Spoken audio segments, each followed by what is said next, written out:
Magluluto tayo ng low-carb pancake. First step, separate muna ang egg yolk sa egg white. Then add green dahan vanilla flavor, pure allulose, or kahit anong sweetener. At request ng karamihan coconut flour. Then add baking powder. Pagkatapos, haluin ng maigi. Ngayon, maglalagay tayo ng melted butter and all-purpose cream. Haluin ulit ng maigi. Maglalagay din tayo ng cream cheese, then mix well. Pagkatapos, set aside muna natin ito at balikan ang egg white. Maglalagay tayo ng cream of tartar, then whip until frothy. Then add pure allulose or kahit anong sweetener.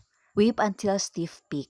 At ngayon, mix na po natin ang egg white sa batter. Gawin lang po nating 3 batches ang paghalo ng egg white. Slowly cut and fold lang po ang gagawin para hindi mag-deflate ang ating mixture. At ngayon, magluluto na po tayo. Naglagay lang ako ng butter sa pan.